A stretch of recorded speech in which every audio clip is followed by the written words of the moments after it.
आज फिर हम लेकर आए हैं आपके लिए राजस्थान सामान्य परिचय जनरल नॉलेज। राजस्थान की जलवायु नदियों एवं झील से संबंधित प्रश्न है। बीगोद एवं मांडलगढ़ के मध्य में तीन प्रमुख नदियां आपस में मिलती हैं, जिसे त्रिवेणी कहा जाता है। ये नदियां कौन सी हैं? बेचट, बेड़च, बनास और कैनाल नदियां हैं। प्रमुख नदियों एवं उनके पर्यायवाची नाम, जैसे चंबल नदी है, इसको हम कामधेनु के नाम से भी जानते हैं। बेड़च नदी को आड़च नदी के नाम से जानते हैं। जाखड़ी नदी मशरूदी नदी के नाम से। राजस्थान राज्य के जिन जिलों से होकर कोई नदी प्रभावित नहीं होती है, वो आपके बीकानेर एवं चुरू प्रदेश चुरू जिले हैं। नदियों और उनके उद्गम स्थल की बात करें, माही नदी का उद्गम स्थल अम मोरू मध्य प्रदेश में है। सोम नदी भिक्षा मेड़ा उदयपुर में है। बनास नदी शमनौर पहाड़ी में है। उठारी नदी दिवेर उदयपुर में है। बेड़च नदी गोगुंदा की पहाड़ियों से है। बंगाल की खाड़ी में समाहित होने वाली राजस्थान की नदियां कौन सी हैं? चंबल नदी, बनास, काली सिंध, बाणगंगा। ये आपकी कहीं ना कहीं किसी दूसरी नदियों में मिल जाती हैं और उसके बाद वो नदी जाकर बंगाल की खाड़ी में मिलती है। अरब सागर में समाहित होने वाली प्रमुख नदियां, मतलब चंबल, बनास, काली सिंध, ये डायरेक्ट जाकर बंगाल की खाड़ी में नहीं मिलती हैं। किसी नदियों की सहायक नदियां हैं ये, और वो किसी और की सहायक नदी है, और फिर वो नदी जाकर आपकी बंगाल की खाड़ी में समाहित होती है। अरब सागर में समाहित होने वाली प्रमुख नदियां, ऐसे ही आपकी लूनी, साबरमती, सोम, माही नदियां भी किसी की सहायक नदियां होकर या अरब सागर की ओर समाहित होने वाली प्रमुख नदियां हैं राजस्थान की।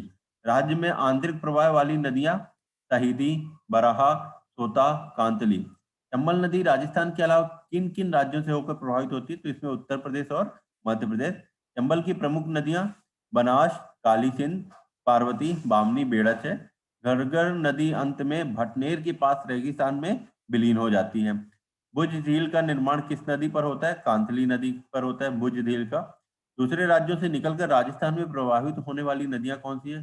तो घर्घर है, पार्वती है, काली सिंध है, माही है, और आपकी चंबल नदी भी है। और भी नदियां हैं, इसमें जो ऑप्शन था उस ऑप्शन के हिसाब से हमने ये आंसर लिया हुआ है। जयपुर नगर को पेयजल उपलब्ध कराने के लिए किस नदी के जल का उपयोग किया जाता है? यहाँ पर हरी नदी का जल उपयोग किया जाता है।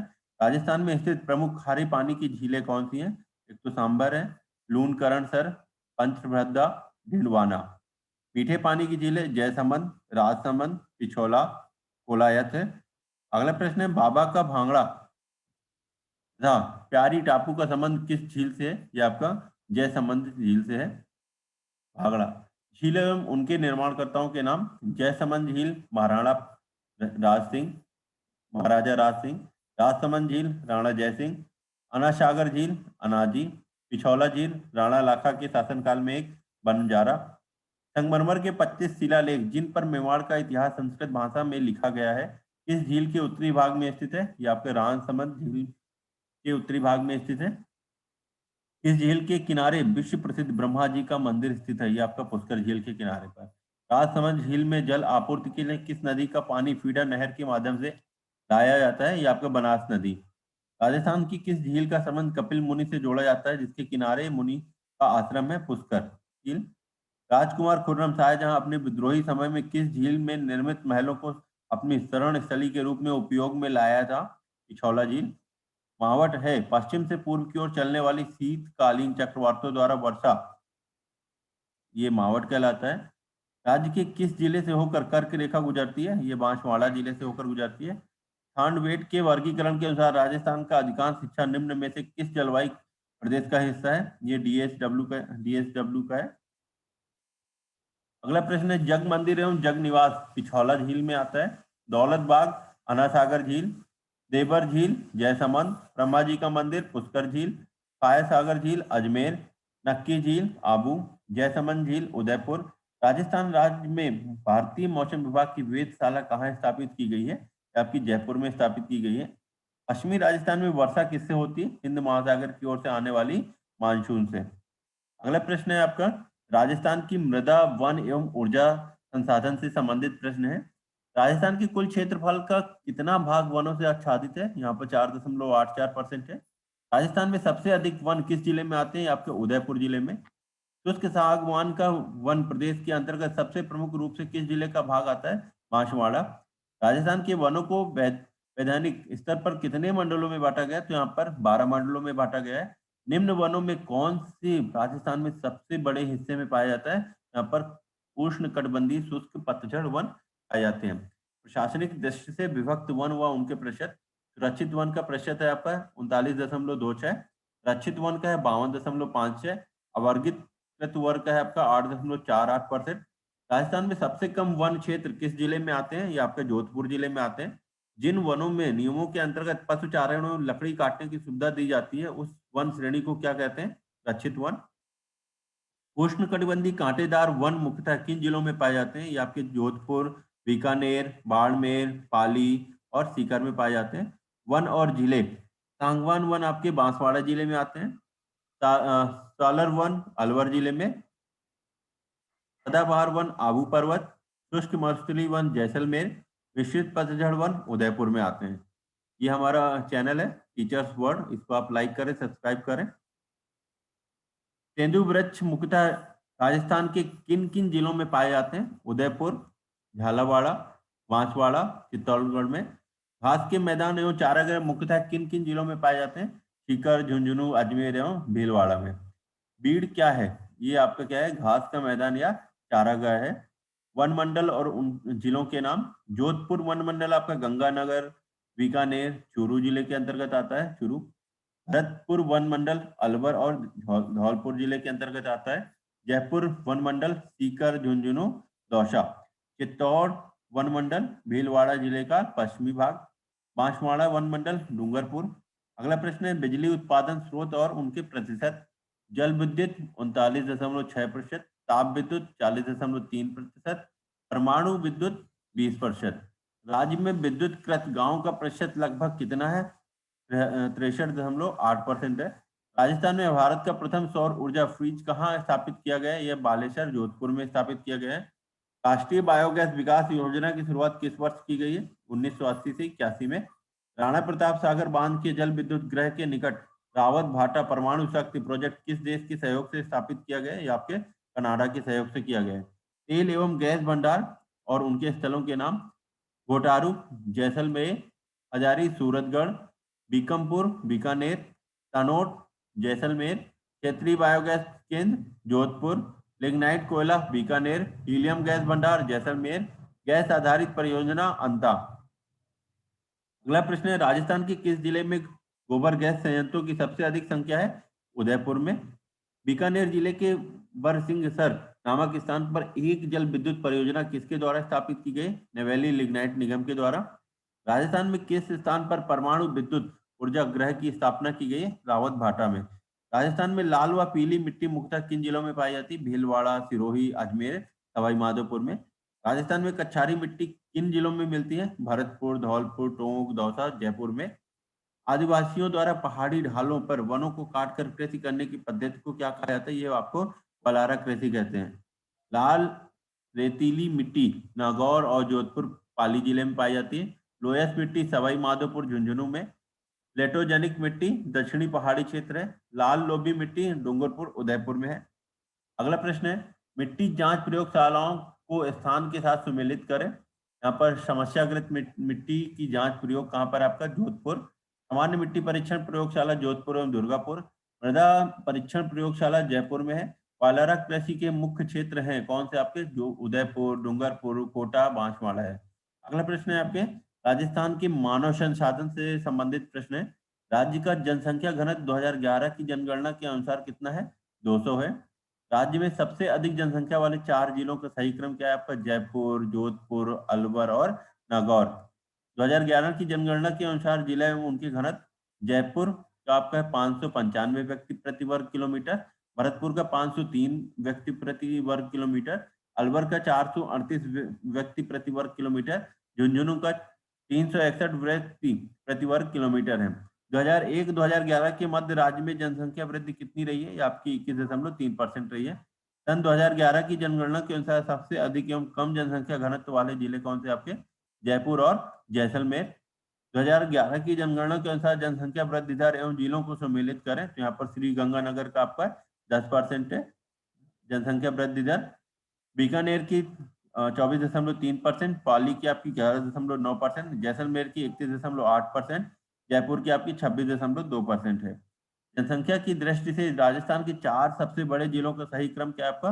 जयपुर, जोधपुर, अलवर, नागौर। राजस्थान में सबसे अधिक एवं कम लिंगम अनुपात वाले जिले कौन से हैं आपके? डूंगरपुर, धौलपुर है। 2011 में ग्रामीण जनसंख्या और नगरीय जनसंख्या का प्रतिशत था 75.1% और 24.9%। अगला प्रश्न है, राज्य की जनसंख्या घनत्व के कम रहने का मुख्य कारण पश्चिमी शुष्क क्षेत्र है। इस क्षेत्र की जनसंख्या में कमी आने की प्रवृत्ति किस दिशा में दृष्टिगोचर है आपकी? ये दक्षिण से उत्तर की ओर है। अगला प्रश्न है आपका, 2011 की जनगणना के अनुसार किस जिले में की साक्षरता सबसे अधिक है? आपकी कोटा की है। जनगणना 2011 के अनुसार राजस्थान की नगरीय जनसंख्या का प्रतिशत कितना है? 24.9%। राजस्थान में जनसंख्या की 10 वर्षीय वृद्धि दर किस दशक में सर्वाधिक रही है? 1971 से 81 में। Central Arid Zone Research Institute काजरी कहाँ स्थित है? ये आपका जोधपुर में स्थित है। सूखा से निपटने के लिए सरकार द्वारा चलाए जा रहे कार्यक्रमों में सम्मिलित करें, तो यहाँ पर सूखा संभावित क्षेत्र आपका 1974 से 75 है। मानव विकास कार्यक्रम 1977 से 78 है। अकाल सहायता विभाग 1951। विशिष्ट योजना संगठन 1970। राजस्थान मरु उद्यान किन 2 जिलों में स्थापित किया गया? ये आपका जैसलमेर और बाड़मेर में। राज्य में सबसे अधिक एवं कम साक्षरता वाले जिले क्रमशः कौन से? कोटा एवं बांसवाड़ा है। 2011 की जनगणना के अनुसार राजस्थान में लिंग अनुपात 928 है। अगले प्रश्न है आपके, राजस्थान की खनिज एवं पशुपालन से संबंधित, पशु संसाधन से संबंधित। राजस्थान में पाए जाने वाले खनिज एवं देश के कुल उत्पादन में उनके प्रतिशत को सम्मिलित करें। अब पर चांदी का उत्पादन है आपका 71%, फेल्स पार का 40%, फायर क्ले का 35%, जिप्सम का 99%, एम्बेस्टास का है आपका 91%। खनिज भंडार के जमाव के रूप में कई नए क्षेत्रों का सर्वेक्षण राजस्थान में किया गया है। इन सर्वेक्षणों में से संबंधित निम्न युग्मों में से कौन सा सही नहीं है? बाकी 3 यहाँ पर सही है, एक सही नहीं है, वो कौन सा है? राजपुरा दाबीरा उदयपुर में लॉ एस। बाकी आपका उदयपुर में बेराइट, ये सही है। शेरपुरा सीकर में एपेटाइस, झामरा कोटर उदयपुर में रॉक फॉस्फेट, ये सही है। तो यहाँ पर जो इनमें सुमेलित नहीं है युग्म कौन सा है आपका? राजपुरा दाबीरा, ये नहीं। राजस्थान में लौ अयस्कों के जमाव मुख्यतः पाए जाते हैं उत्तर पूर्वी एवं दक्षिण पूर्वी भागों में। उदयपुर में स्थित कुल गुमान क्षेत्र किस खनिज उत्पादन के लिए विश्व प्रसिद्ध है? ये आपके पन्ना के लिए प्रसिद्ध है। अगला प्रश्न है, खनिज उत्पादन के लिए प्रसिद्ध क्षेत्रों एवं उनके जिलों को सम्मिलित करें। यहाँ पर मोरिजा बानेल क्षेत्र जयपुर में आता है, खेतड़ी सिंघाना क्षेत्र झुंझुनू में आता है, कुर्दारीबा क्षेत्र अलवर में है, कोदारीबा क्षेत्र भीलवाड़ा में है, रॉक फास्फेट उदयपुर में है, fluorite Dungarpur, bentonite Barmer, slate पत्थर अलवर, जिप्सम नागौर। राजस्थान में यूरेनियम का उत्पादन किन जिलों में होता है? तो डूंगरपुर, बांसवाड़ा और किशनगढ़ में होता है। जस्ता के लिए सुपर स्प्लेटर संयंत्र की स्थापना राजस्थान में ब्रिटिश सहयोग से कहाँ पर की गई है? ये आपकी चंदौरिया चित्तौड़गढ़ में की गई है। निम्न युग्मों को सम्मिलित करें। हीरे की खान केसरपुर में, बाल्स स्टोन नाइट की खान कहाँ पर? आपके सिरोही में। हिंदुस्तान जिंक लिमिटेड उदयपुर में। टंगस्टन उत्पादन राजस्थान में कहाँ किया जाता है? ये आपका डेंगाना में किया जाता है। अगला प्रश्न है, मोरिजा बोनल क्षेत्र आपका लॉ एस्क का उत्पादन करता है। खेतड़ी सिंघाना तांबे का उत्पादन करता है। जाबर क्षेत्र सीसा एवं जस्ते का। डगौत घटना क्षेत्र धोया पत्थर का, गोया पत्थर भी बोल सकते हैं। निम्न में सुमेलित नहीं है। यहाँ पर घिया पत्थर डूंगरपुर उदयपुर भीलवाड़ा जयपुर में आता है। अभ्रक टोंक भीलवाड़ा जयपुर उदयपुर। ग्रेनाइट बाड़मेर सिरोही उदयपुर पाली। चूना पत्थर भीलवाड़ा जयपुर जोधपुर, ये आपका गलत हो जाएगा। ओके, तो ये आपका सुमेलित नहीं है। अब अगला प्रश्न आता है आपका, खनिज संस्थाओं एवं उनके स्थापना वर्षों में गलत युग्म की पहचान करना है। यहाँ पर हिंदुस्तान जिंक लिमिटेड 1966 में हुआ, ये आपका सही है। राजस्थान टंगस्टन विकास निगम 1983 है। हिंदुस्तान कॉपर लिमिटेड 1966, तो यहाँ पर ये गलत युग्म है, यहाँ पर ये गलत हो जाएगा। सांबर साल्ट लिमिटेड आपका 1964 सही है आपका। राजस्थान में मैग्नीज का प्रमुख उत्पाद जिला कौन सा है? ये आपका बांसवाड़ा है, बांसवाड़ा। पशु गणना 2019 के अनुसार भारत के कुल पशुधन का कितना प्रतिशत राजस्थान में उपलब्ध है? ये आपका 10.58% है। राजस्थान के विभिन्न चौपाया जानवरों में सबसे अधिक व कम पाए जाने वाले जिले कौन से? भैंस की अगर हम बात करें तो ये आपके अलवर और जैसलमेर में है। गाय आपका उदयपुर धौलपुर में, बकरी उदयपुर धौलपुर में, भेड़ पाली व धौलपुर में। गुजरात में पाई जाने वाली गिर नस्ल की गायों को राजस्थान में किस नाम से जाना जाता है? ये रैंडा के नाम से जाना जाता है। गाँव की राजस्थान में पाई जाने वाली नस्लों में कौन शामिल है? कांकरेज, कचौरी, थारपारकर, मालवी, ये आपकी शामिल है। निम्न में से कौन सा कथन सही नहीं है? इसमें से राजस्थान में समस्त भारत की 10% गाय पाई जाती है, आपका सही नहीं है, बाकी आपके राजस्थान के बारे में सही है। राजस्थान में सबसे प्रसिद्ध भैंस की नस्ल मुर्रा है। भैंसों की दृष्टि से राजस्थान का भारत में छठा स्थान है। भैंस मुख्यतः राजस्थान के पूर्वी भाग के जिलों में मिलती है। यह राजस्थान के बारे में कथन सही है, ये कथन गलत है। राजस्थान में समस्त भारत की 10% गाय पाई जाती है, ये आपका गलत कथन है यहाँ पर। नाली नस्ल की भेड़ें मुख्यतः किन जिलों में पाई जाती हैं? आपकी गंगानगर एवं बीकानेर में पाई जाती हैं। राजस्थान में पशु एवं उनके पाए जाने वाले प्रतिशत की अगर हम बात करें, ऊँट 65% पाया जाता है, गाय 8% है, भेड़ 23% है, बकरियां 18.3% है। अगला प्रश्न है, विदेशी भेड़ों को प्रजनित करने हेतु कहाँ प्रजनन केंद्र स्थापित किए गए? तो आपका चुरू, भीलवाड़ा, झुंझुनू, जयपुर में किए गए हैं। पशुओं की संख्या की दृष्टि से राजस्थान का देश में कौन सा स्थान है? ये आपका द्वितीय स्थान है। निम्न में से कौन दी गई में ऊंट संबंधित जानकारियों में कौन सही नहीं है? इसमें राजस्थान में भारत का 3/4 ऊंट पाया जाता है, ये आपका सही नहीं है। केंद्रीय ऊंट प्रजनन केंद्र रानीवाला में है, ये आपका सही है। ऊंट की सबसे उत्तम नस्ल नाचना है। सवारी के दृष्टि से सबसे अच्छा ऊंट गोमट है, तो ये सभी सही है। केवल एक इसमें सही नहीं, राजस्थान में भारत का 3/4 ऊंट पाया जाता है। भारत में किस पक्षी अभयारण्य को विश्व धरोहर की सूची में सम्मिलित किया गया है? तो इसमें आपका केवलादेव घाना पक्षी अभयारण्य को सम्मिलित किया गया है। अंकलवुड फॉसिल पार्क किस राष्ट्रीय उद्यान का एक भाग है? तो ये आपका राष्ट्रीय मर उद्यान जैसलमेर का एक भाग है, अंकलवुड फॉसिल पार्क। राजस्थान में घोषिततम राष्ट्रीय उद्यान कौन सा है? तो इसमें आपका रणथंभौर राष्ट्रीय उद्यान सवाई माधोपुर है। गजनेर अभयारण्य बीकानेर में कौन प्रवासी पक्षी प्रकृति से आते हैं? तो इसमें इंपीरियल सैंड ग्राउज आते हैं। अगला प्रश्न, घड़ियाल की संख्या वृद्धि के लिए किस अभयारण्य की स्थापना की गई है? इसमें आपकी जवाहर सागर अभयारण्य कोटा की स्थापना की गई है। स्कूल ऑफ डेजर्ट साइंस नामक संस्था की स्थापना कहाँ की गई है? ये आपके जोधपुर में की गई है। केवला देवघाना पक्षी राष्ट्रीय उद्यान किस राष्ट्रीय राजमार्ग पर स्थित है? आगरा बीकानेर राष्ट्रीय राजमार्ग पर। इंपीरियल सैंड ग्राउज नामक प्रवासी पक्षी किन देशों से राजस्थान में आते हैं? जबकि बलूचिस्तान और पाकिस्तान से आते हैं। अगला प्रश्न है, सुमेलित में उड़न गिलहरी ये सीतायाता अभयारण्य में है, सीता माता। और हरे कबूतर आपके सरिस्का वन अभयारण्य कृष्ण एवं मृग डोलवारा अभयारण्य में है। अगला प्रश्न है, राजस्थान के प्रमुख उद्योग एवं व्यापार, ये पार्ट हो चुका है पहले। तो हम अगले वीडियो में और भी प्रश्न लेकर आएंगे आपके लिए राजस्थान सामान्य अध्ययन से रिलेटेड। उसके बाद फिर हम स्टार्ट करेंगे मैथमेटिक्स के रिलेटेड वीडियो लेकर आएंगे, जिसमें शिक्षक पात्रता से संबंधित जितने भी गणित विषय के प्रश्न रहेंगे उसके वीडियो हम लेकर आने वाले हैं अगले लेक्चर में।